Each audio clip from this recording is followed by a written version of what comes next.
First time I heard a shadow song, I was probably 8 or 9 years old. Was sitting on the ocean shore in New Smyrna Beach, Florida, and I noticed the sounds of string instruments.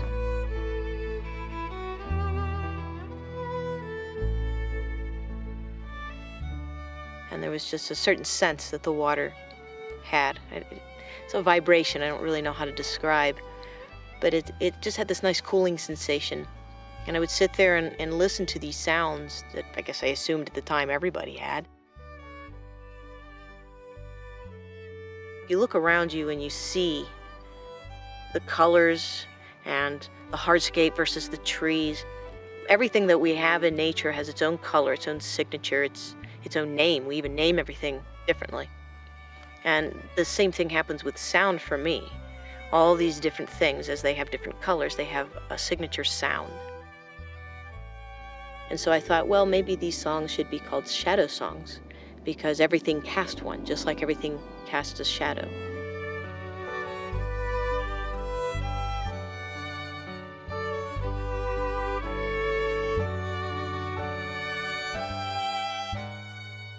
I was all alone a lot of the time, and my music is what kept me company. And I thought that was going to be the extent of being able to express love.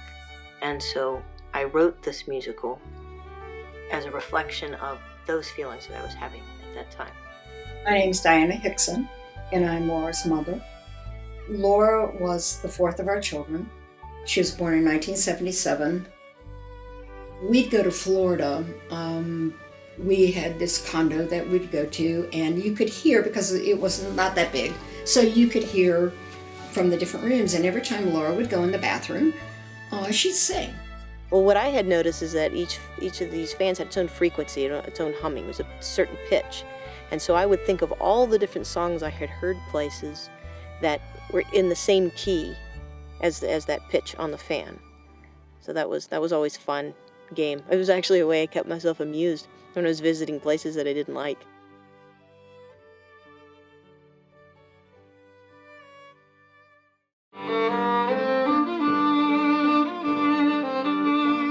I had heard about the Suzuki Method many, many years before, and I was looking for that for her.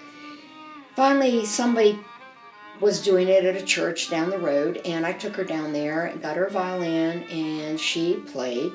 And she played for 6 months and won a competition. 6 months. The violin had voicing in it that it seemed like you could play anything. It's the closest instrument to the human voice. Her violin became her mouthpiece, became her companion. She would get on her violin, and her violin would speak to you like she could never do.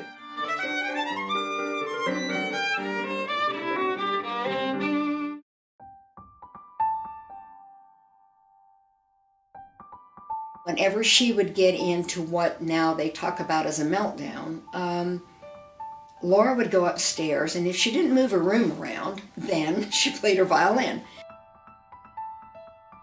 Laura, from the day she was born, never was a good sleeper. And she would wake up in the middle of the night, just a tiny little kid. She was like 2 years old, and she'd be screaming. And I'd go into her room, her hands would be over her ears, and she's in the corner. And I'd look at her and I'd say, honey, you gotta wake up, you gotta wake up.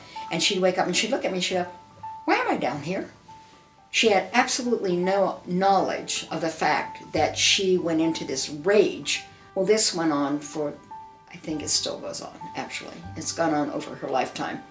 The transition from childhood to teenage years.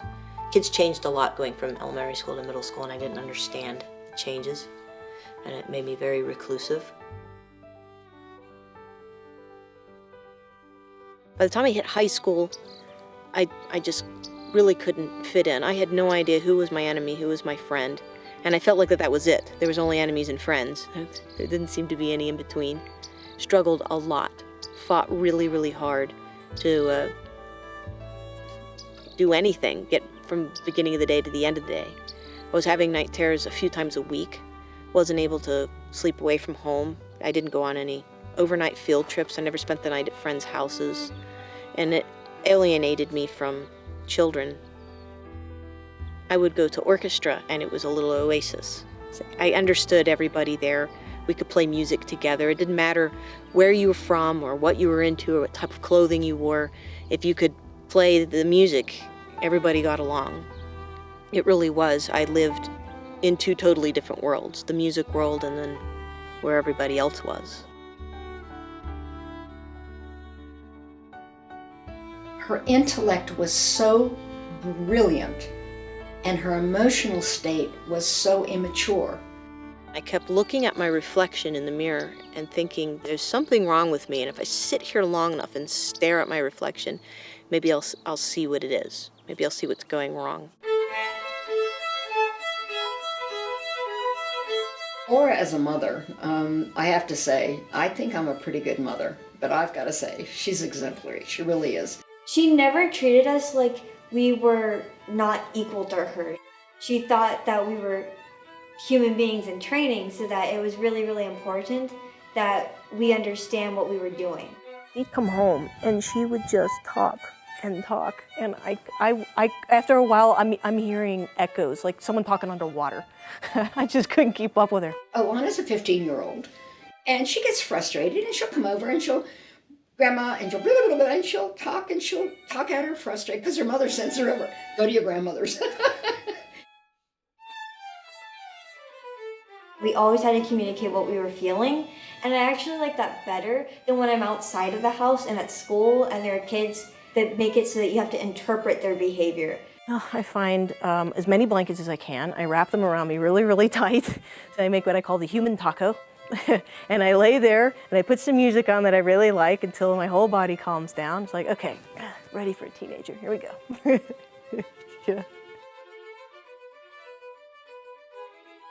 You know those glass balls that they have, and it has the little electricity in it, and it's going. And you can touch it, and you touch it, and it all goes to your Yeah. finger. I think that happens when teenagehood. You have this stuff firing all the time, and it's growing, and it's manipulating. Then something happens, and all the energy goes Yeah.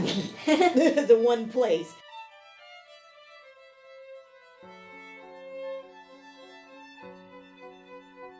She said, I really don't understand where Alana's coming from because I wasn't ever there. I understand where Jacob's coming from because I have been there.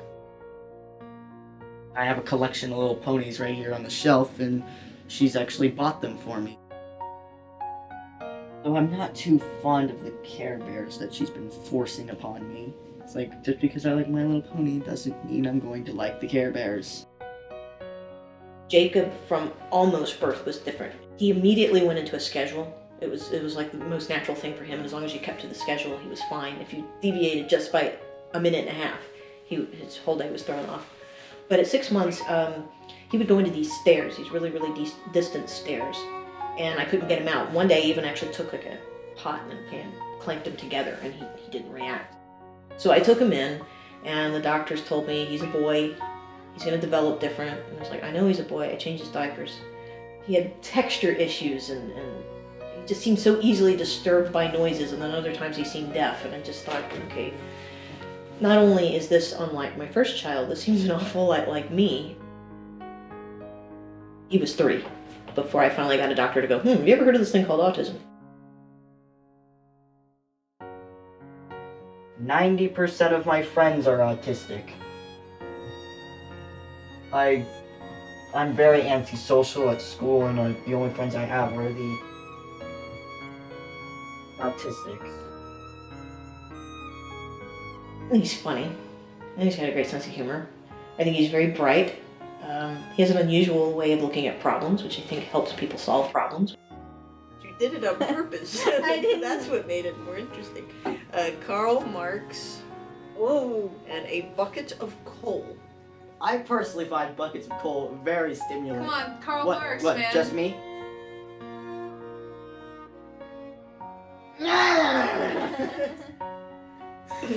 Which one did you pick? I put temper tantrum. Hooray! How is that mature in any way, shape, Well, I or think form? she's taking the The sarcastic opposite.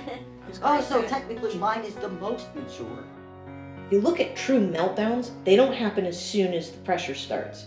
They happen after the pressure has gotten too great. So if a kid wants a cookie now and immediately goes into a meltdown, that's probably brought on their own. Whereas if it were really pressure, it would have been at the end of the day when they're starting to unravel.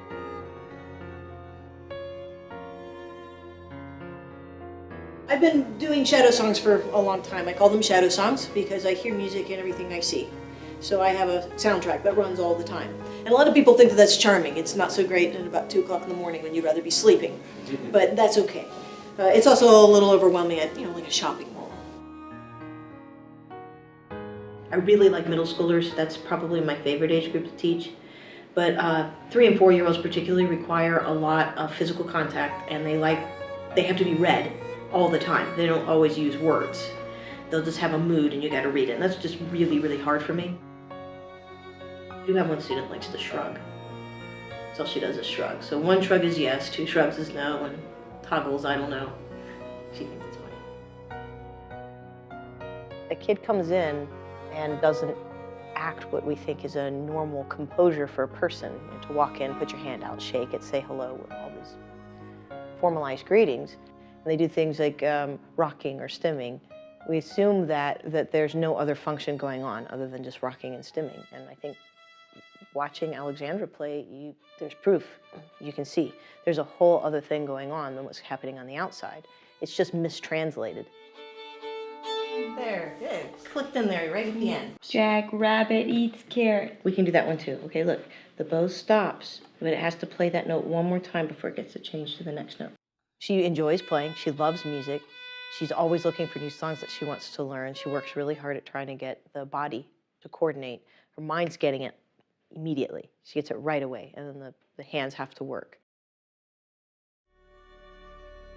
When you're putting 150% in just to reach a norm, as far as behavior, I'm not talking about intelligence, I'm just talking about the way that you interact with people. It's so much work. You lose motivation every once in a while to try anymore. I feel like I got too much coming in. Coming up to Stone Mountain makes everything shrink down and get really, really small, and I feel like I'm more in control.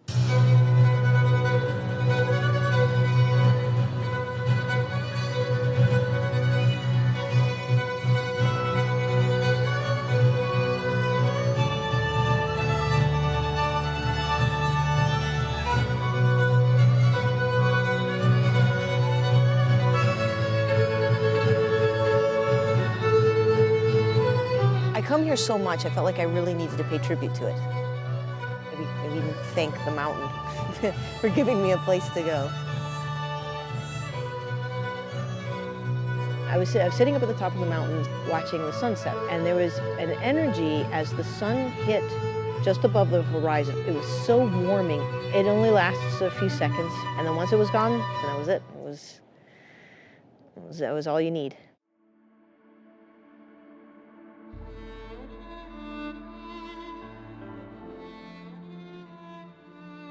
I think the best thing for Laura was when they put a label on it. The doctor had said, this is a possible diagnosis. I'm going to refer you to another doctor. Children's Healthcare of Atlanta was dealing with it at the time. And he handed me brochures, and so I was following through with the information he gave me, and I went online and read what little was out there. Most of it was very negative and very scary. Like a cancer diagnosis. That's really how it felt. But for me, I was just like, this could be the answer to a lot of stuff. If you had known, would you have done anything differently? And I said, no, I wouldn't have. But I would have slept better at night. And then there's the people that are on the spectrum but seem to function fine without any help. But then there's those of us that are stuck right here in between. I don't need the full-time service maybe, but we're not quite ready to just be completely independent, and those people are completely ignored. There's no programs for us. So it's too able to be disabled and too disabled to be abled. It's a really hard place to exist. I think people with autism are open and honest and forthright. And as they get older, that becomes an issue. They get shot down, they get hurt, they get people being mean to them when this person's just being honest. And so we just stop doing things and we retreat. And that's when actually I think the autism becomes more obvious because we're having to retreat. It's mostly post-traumatic stress. She has had no help from her what do I want to say? Her other whatever. She's had no help from men. She's had no help from men in her life. Every perspective that I have, every conversation I have, every way I process people's words, the way I process everything I'm seeing, there's nothing I do that autism isn't, at least peeking a toe in. It's there all the time.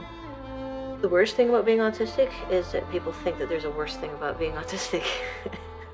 I get asked that a lot. I'm sure everything has its downside, but it's not that big of a deal to me. The nervous system stuff is not fun, but I don't think there's a worse thing.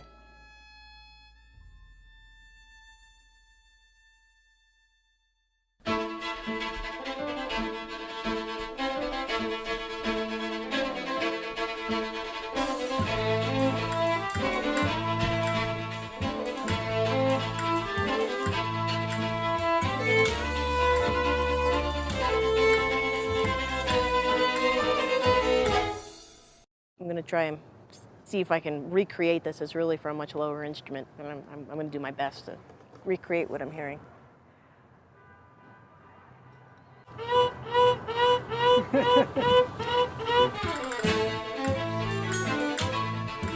Music was the only light in that room. It was that light that someone turned on. It was my way of speaking to the world. It was my way of expressing emotion. It was so easy for me to pick up and just, like, there it is. Just grabbed it right out of the air.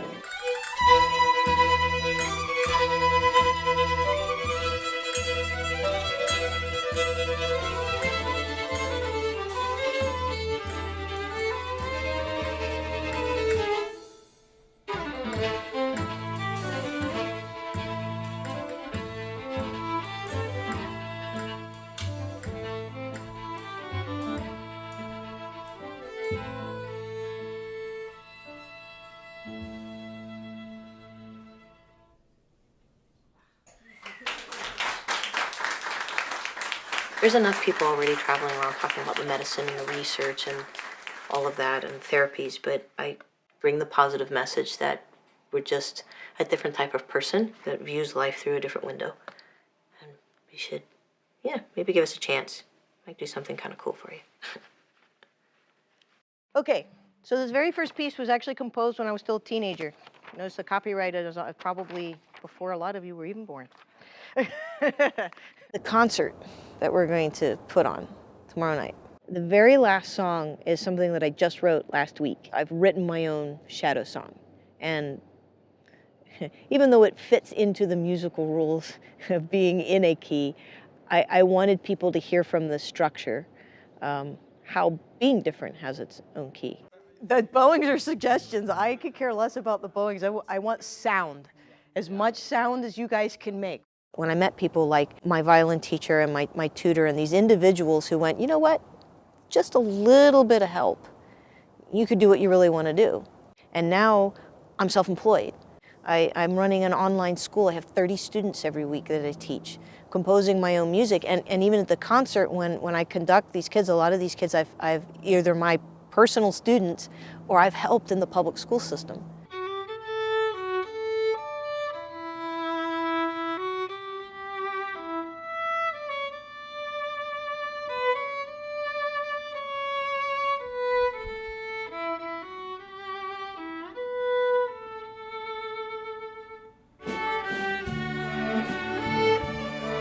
I asked a lot of my friends to help with the concert, and they were so eager to do it. My mom managed to make some sort of connection with all of them. Everybody was absolutely in awe at these pieces, and it made me feel so happy for my mother.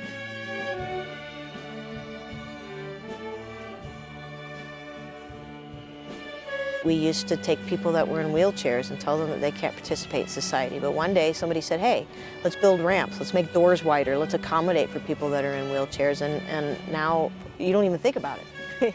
You know? It's such a normal part of society. We've done this for so many different groups of people. What difference is it going to make if we include one more?